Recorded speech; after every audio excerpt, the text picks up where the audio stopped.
जय श्री कृष्णा। आप सभी का हमारे YouTube चैनल पर हार्दिक स्वागत है। आज सुने साल 2023 में ऋषि पंचमी व्रत कब रखा जाएगा। आइए जाने शुभ मुहूर्त, पूजा विधि, व्रत महत्व और पौराणिक कथा। हर साल भाद्रपद मास शुक्ल पक्ष की पंचमी को ऋषि पंचमी मनाया जाता है। ये व्रत महिलाओं के लिए बेहद खास माना जाता है। मान्यता है कि ऋषि पंचमी का व्रत रखने से व्यक्ति जन्म मरण के चक्र से मुक्ति पाता है। इस व्रत में सप्त ऋषियों की पूजा की जाती है। कहा जाता है कि महिलाओं के लिए ऋषि पंचमी का व्रत बेहद शुभ फलदायी है। इस व्रत से भक्तों के सभी पाप नष्ट होते हैं और सभी मनोकामनाएं पूरी होती हैं। तो आइए जानते हैं ऋषि पंचमी तिथि का शुभ मुहूर्त, पूजा विधि और महत्व। गणेश चतुर्थी के दूसरे दिन ऋषि पंचमी मनाया जाता है। पंचांग के अनुसार भाद्रपद मास शुक्ल पक्ष की पंचमी तिथि का प्रारंभ 19 सितंबर को दोपहर 1:43 पर होगी और 20 सितंबर को दोपहर 2:16 पर समाप्त होगी। उदय तिथि के अनुसार इस साल 20 सितंबर को ऋषि पंचमी मनाया जाएगा। शास्त्रों के अनुसार इस दिन अनजाने में हुई गलतियों से प्रायश्चित के लिए उपवास किया जाता है। ऋषि पंचमी पर पुरुष और महिलाएं सप्त ऋषियों की पूजा करती हैं और उनका आशीर्वाद प्राप्त करती हैं। इन सप्त ऋषियों के नाम हैं कश्यप, अत्रि, भारद्वाज, विश्वामित्र, गौतम, जमदग्नि और वशिष्ठ है। इस साल ऋषि पंचमी का व्रत 20 सितंबर को रखा जाएगा। ऋषि पंचमी के दिन सूर्योदय से पहले स्नान कर लें और साफ सुथरे हल्के पीले रंग के वस्त्र धारण करें। एक लकड़ी की चौकी पर सप्त ऋषियों की फोटो या विग्रह लगाएं और उनके सामने जल भरकर कलश रखें। सप्त ऋषि को धूप दीपक दिखाकर पीले फल, फूल और मिठाई अर्पित करें। अब सप्त ऋषियों से अपनी गलतियों के लिए क्षमा मांगें और दूसरों की मदद करने का संकल्प लें। व्रत कथा सुनने के बाद आरती करें और प्रसाद खिलाएं। अपने बड़े बुजुर्गों के चरण स्पर्श करके आशीर्वाद लें। आइए सुने ऋषि पंचमी व्रत की पौराणिक कथा। सतयुग में विदर्भ नगरी में सेनजित नामक राजा हुए थे। वह ऋषियों के समान थे। उन्हीं के राज्य में एक कृषक सुमित्र था। उसकी पत्नी जयश्री अत्यंत पतिव्रता थी। एक समय वर्षा ऋतु में जब उसकी पत्नी खेती के कामों में लगी हुई थी तो वह रजस्वला हो गई। उसको रजस्वला होने का पता लग गया, फिर भी वह घर के कामों में लगी रही। कुछ समय बाद वह दोनों स्त्री पुरुष अपनी अपनी आयु भोग कर मृत्यु को प्राप्त हुए। जयश्री तो कुतिया बनी और सुमित्र को रजस्वला स्त्री के संपर्क में आने के कारण बैल की योनि मिली। क्योंकि ऋतु दोष के अतिरिक्त इन दोनों का कोई अपराध नहीं था, इसी कारण इन दोनों को अपने पूर्व जन्म का समस्त विवरण याद रहा। वे दोनों कुतिया और बैल के रूप में उसी नगर में अपने बेटे सुचित्र के यहाँ रहने लगे। धर्मात्मा सुचित्र अपने अतिथियों का पूर्ण सत्कार करता था। अपने पिता के श्राद्ध के दिन उसने अपने घर ब्राह्मणों को भोजन के लिए नाना प्रकार के भोजन बनवाए। जब उसकी स्त्री किसी काम के लिए रसोई से बाहर गई हुई थी तो एक सर्प ने रसोई की खीर के बर्तन में विष वमन कर दिया। कुतिया के रूप में सुचित्र की माँ कुछ दूर से सब देख रही थी। पुत्र की बहू के आने पर उसने पुत्र को ब्रह्महत्या के पाप से बचाने के लिए उस बर्तन में मुंह डाल दिया। सुचित्र की पत्नी चंद्रवती से कुतिया का ये कृत्य देखा न गया और उसने चूल्हे में से जलती लकड़ी निकालकर कुतिया को मारी। बेचारी कुतिया मार खाकर इधर उधर भागने लगी। चौके में जो जूठन आदि बचा रहता था वह सब सुचित्र की बहू उस कुतिया को डाल देती थी, लेकिन क्रोध के कारण उसने वह भी बाहर फेंकवा दिया।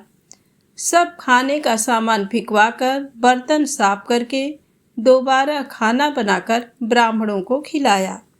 रात्रि के समय भूख से व्याकुल होकर वह कुतिया बैल के रूप में रह रहे अपने पूर्व पति के पास जाकर बोली, हे स्वामी, आज तो मैं भूख से मरी जा रही हूँ।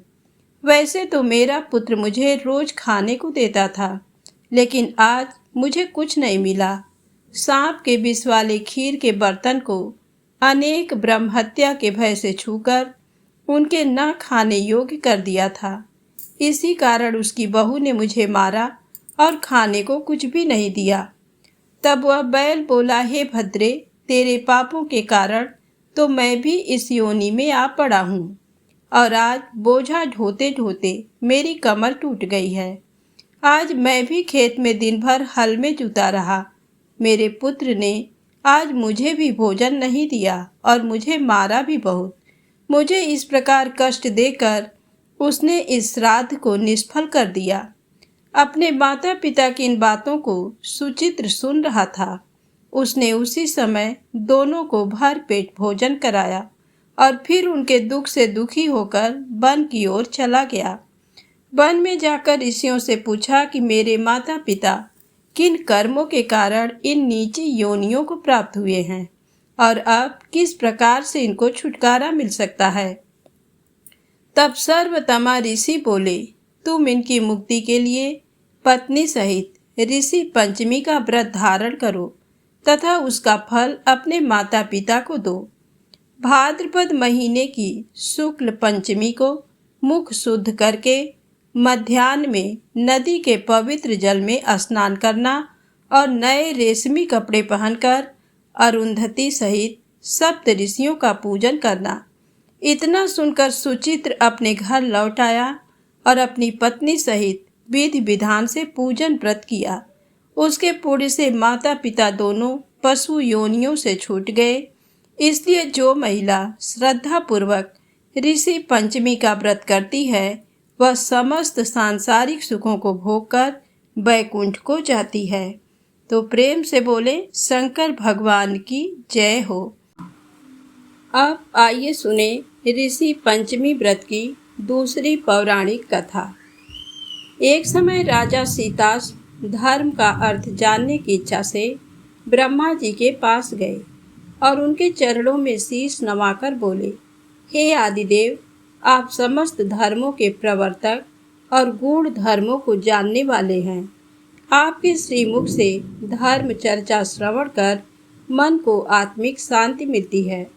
भगवान के चरण कमलों में प्रीति बढ़ती है। वैसे तो आपने मुझे नाना प्रकार के व्रतों के बारे में उपदेश दिए हैं। अब मैं आपके मुखार बिंद से उस श्रेष्ठ व्रत को सुनने की अभिलाषा रखता हूँ, जिसके करने से प्राणियों के समस्त पापों का नाश हो जाता है। राजा के वचन को सुनकर ब्रह्मा जी ने कहा, हे श्रेष्ठ, तुम्हारा प्रश्न अति उत्तम और धर्म में प्रीति बढ़ाने वाला है। मैं तुमको समस्त पापों को नष्ट करने वाला सर्वोत्तम व्रत के बारे में बताता हूँ। ये व्रत ऋषि पंचमी के नाम से जाना जाता है। इस व्रत को करने वाला प्राणी अपने समस्त पापों से सहज ही छुटकारा पा लेता है। विदर्भ देश में उतंक नामक एक सदाचारी ब्राह्मण रहता था। उसकी पत्नी बड़ी पतिव्रता थी, जिसका नाम सुशीला था। उस ब्राह्मण के एक पुत्र तथा एक पुत्री, 2 संतान थी। विवाह योग्य होने पर उसने समान कुलशील वर के साथ कन्या का विवाह कर दिया। दैव योग से कुछ दिनों बाद वह विधवा हो गई। दुखी ब्राह्मण दंपति कन्या सहित गंगा तट पर कुटिया बनाकर रहने लगे। एक दिन ब्राह्मण कन्या सो रही थी कि उसका शरीर कीड़ों से भर गया। कन्या ने सारी बात माँ से कही। माँ ने पति से सब कहते हुए पूछा, प्राणनाथ, मेरी साध्वी कन्या की ये गति होने का क्या कारण है? उतंक ने समाधि द्वारा इस घटना का पता लगाकर बताया। पूर्व जन्म में भी ये कन्या ब्राह्मणी थी। इसने रजस्वला होते ही बर्तन छू दिए थे। इस जन्म में भी इसने रजस्वला होते ही बर्तन छू दिए थे। इस जन्म में भी इसने लोगों की देखा देखी ऋषि पंचमी का व्रत नहीं किया, इसलिए इसके शरीर में कीड़े पड़े हैं। धर्मशास्त्रों की मान्यता है कि रजस्वला स्त्री पहले दिन चांडालनी, दूसरे दिन ब्रह्मघातनी तथा तीसरे दिन धोबिन के समान अपवित्र होती हैं। वह चौथे दिन स्नान करके शुद्ध होती हैं।